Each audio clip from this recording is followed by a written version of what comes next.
Yemisi sat on the edge of the bed, her heart racing with anticipation. The soft glow of candlelight bathed the room in a warm, intimate light, casting gentle shadows on the walls.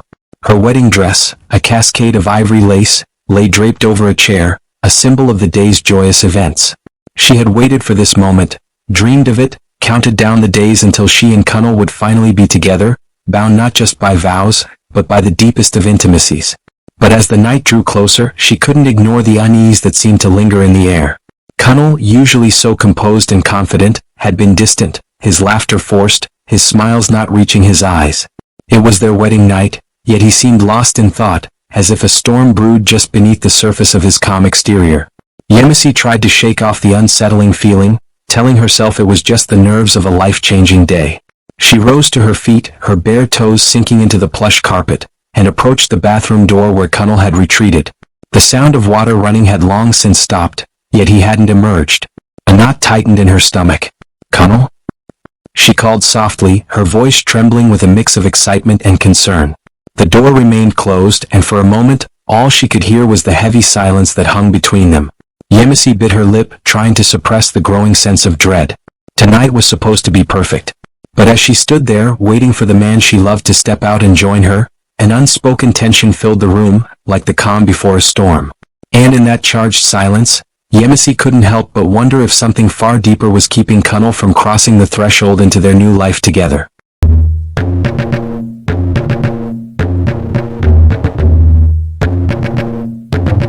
Kunle grew up in the heart of Lagos, a city that buzzed with life at all hours. Born into a modest family, his childhood was filled with the sounds of busy streets, the chatter of market vendors, and the laughter of children playing in the narrow alleys of his neighborhood. Kunle was the youngest of 3 siblings, and from a young age he was known for his quiet, introspective nature. While his older brothers were boisterous and outgoing, Kunle preferred to spend his time sketching buildings in the dust or constructing miniature houses out of scraps he found around the neighborhood. His father, a hard-working carpenter, noticed Kunle's talent for design and encouraged him to pursue his passion.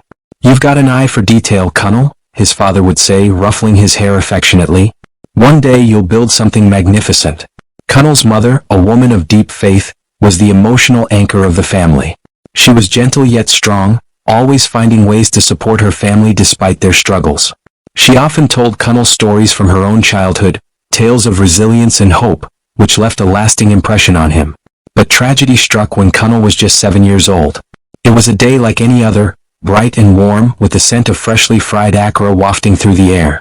Kunle was playing with his friends near the busy road that ran through their neighborhood.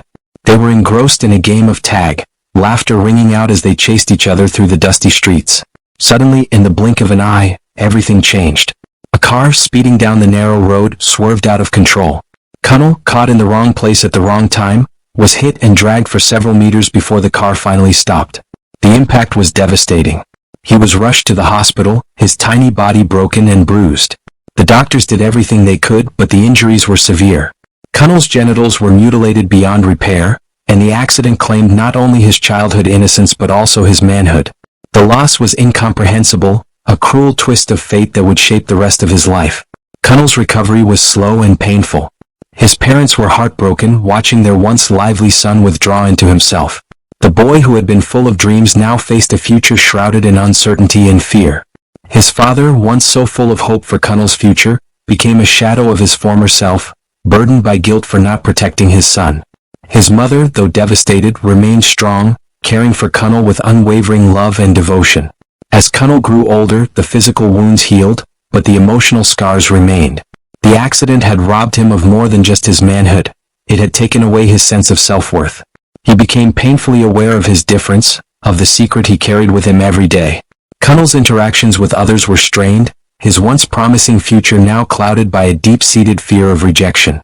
Despite his internal struggles, Kunle excelled academically. He threw himself into his studies, finding solace in the world of architecture. The structured, predictable nature of design provided him with a sense of control, something he desperately needed in his chaotic life. He earned a scholarship to study architecture at one of Lagos' prestigious universities, where he quickly made a name for himself as a brilliant, albeit introverted, student. Kunle's professors were impressed by his work ethic and creativity. He spent hours in the studio, meticulously drafting plans and building models. His designs were innovative, blending modern aesthetics with traditional African elements. Yet, while his peers were out socializing and enjoying their youth, Kunle remained distant, avoiding close relationships for fear that his secret would be exposed. After graduating with top honors, Kunle joined a prominent architectural firm in Lagos. His career took off quickly, and by his early 30s he was one of the most sought-after architects in the city. He designed everything from luxurious homes to state-of-the-art office buildings, his work earning him awards and accolades. But even as his professional life flourished, Kunle's personal life remained a void. He was lonely, though he would never admit it. The fear of intimacy, of someone discovering the truth about his past, kept him from forming any meaningful relationships. He watched as his friends married, started families, and moved on with their lives, while he remained trapped in a prison of his own making. It was around this time that he met Yemisi. Yemisi was unlike anyone Kunle had ever known. She was vibrant, full of life, and had an infectious energy that drew people to her. She worked as a journalist, covering human interest stories across Nigeria. Her work took her to the farthest corners of the country, where she documented the lives of people often overlooked by society. Yemisi was passionate about her work, and it showed in everything she did. Kunle met Yemisi at an art exhibition in Lagos. He had attended the event reluctantly, coaxed by a colleague who insisted he needed to get out more.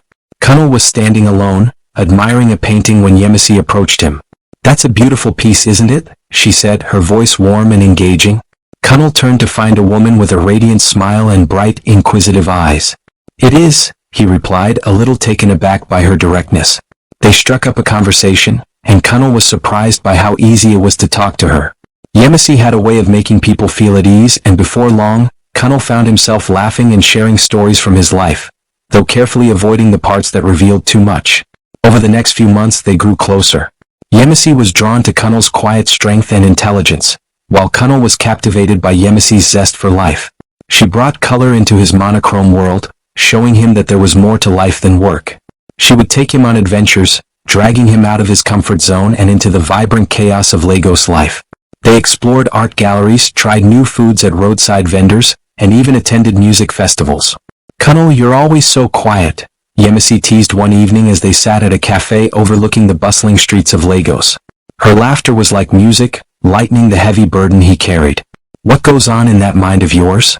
Kunle smiled faintly, avoiding her gaze. He couldn't tell her the truth. "I'm just thinking about work," he lied, sipping his coffee. But Yemisi saw something in Kunle that others didn't. She saw a man who was gentle, kind, and deeply caring. Over time, she fell in love with him, and Kunle found himself opening up to her in ways he never thought possible. Yet, the one thing he couldn't share was the very thing that kept him up at night. After 2 years of dating, Kunle finally proposed to Yemisi on a quiet evening at the beach. It was a simple proposal, no grand gestures, just the two of them standing together as the sun dipped below the horizon. Yemisi said yes without hesitation, tears of joy streaming down her face as she embraced him. The wedding was a grand affair. Friends and family gathered to celebrate the union of Kunle and Yemisi. The ceremony was held in a lush garden, filled with vibrant flowers and twinkling lights.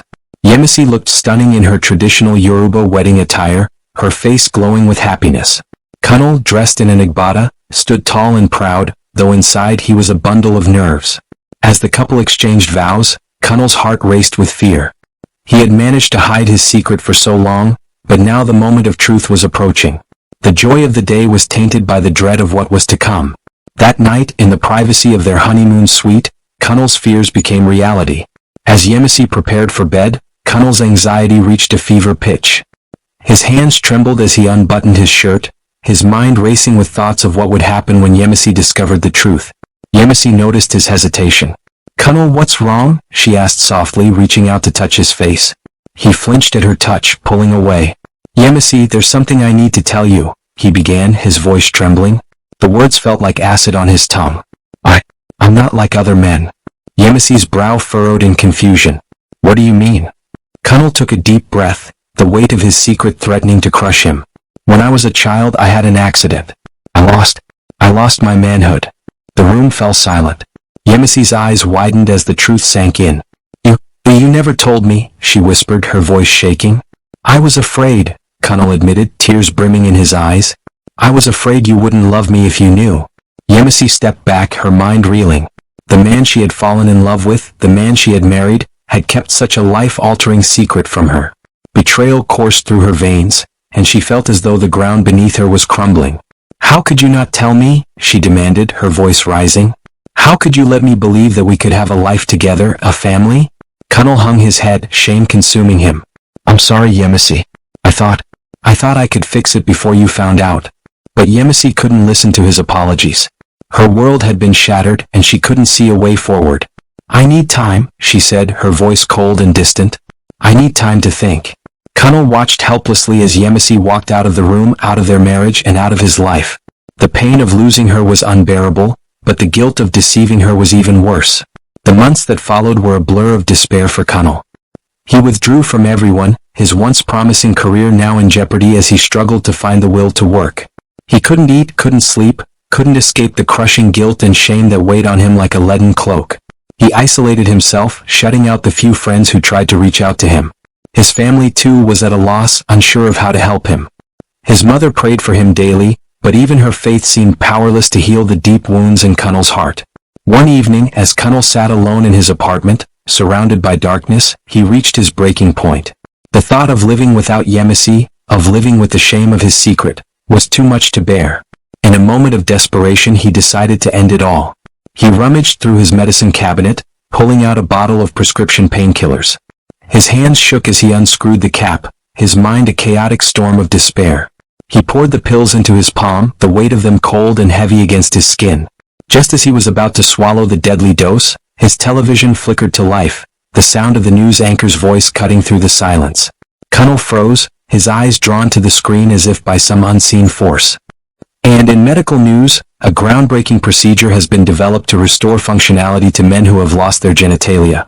This innovative surgery, pioneered by a team of doctors at University College Hospital, has given hope to many who thought they would never live a normal life again." Kunle's heart skipped a beat. The words washed over him like a wave of light in the darkness. Could this be the answer he had been searching for?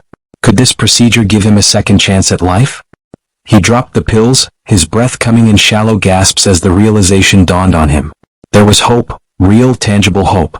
For the first time in months, a flicker of determination ignited within him.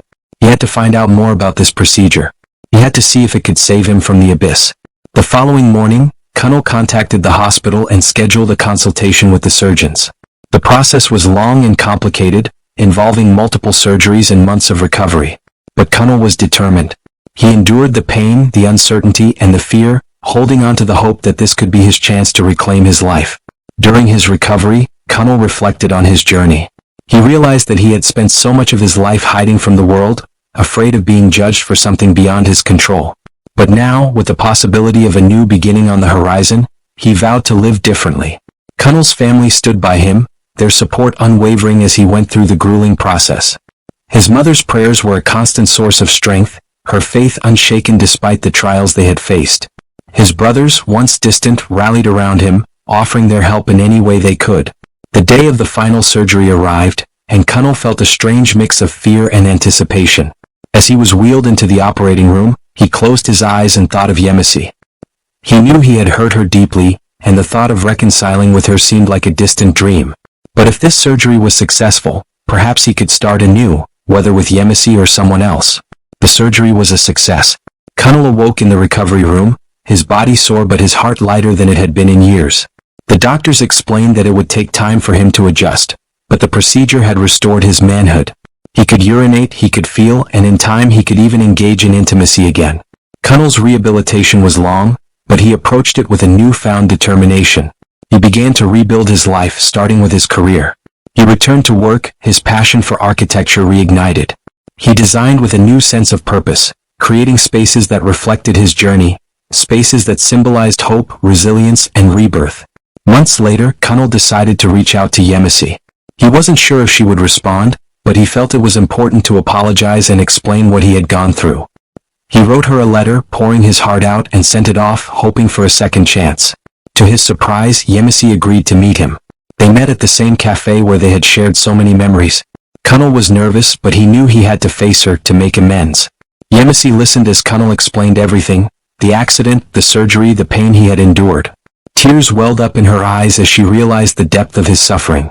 She had felt betrayed, but now she understood why Kunle had kept his secret. "I'm so sorry, Yemisi," Kunle said, his voice thick with emotion. "I never meant to hurt you. I was just so afraid that you would leave me if you knew the truth." Yemisi reached out, taking his hand in hers. "Kunle, I was hurt because I loved you. But I see now that you were hurting too. I'm glad you told me the truth even if it was late. We've both been through a lot, and I don't know if we can go back to the way things were, but I'm willing to try." Hope flickered in Kunle's heart. He had been given a second chance, not just at life but at love. The road ahead would be difficult, but Kunle knew he was ready to face it. He had faced his darkest fears, and now, with Yemisi by his side, he could finally see the light at the end of the tunnel. Kunle and Yemisi didn't rush back into their relationship. They took things slow, rebuilding their trust and rediscovering each other. Kunle continued his therapy and rehabilitation, and with Yemisi's support, he grew stronger each day. Eventually, Kunle proposed to Yemisi again, this time with no secrets between them. They married in a small, intimate ceremony, surrounded by their closest family and friends. And this time on their wedding night, there were no fears, no secrets, only love, acceptance, and the promise of a new beginning. Kunle had finally found peace. He had faced his worst nightmare and come out the other side stronger, wiser, and more resilient. And with Yemisi by his side, he knew that no matter what challenges lay ahead, he could face them with courage and hope.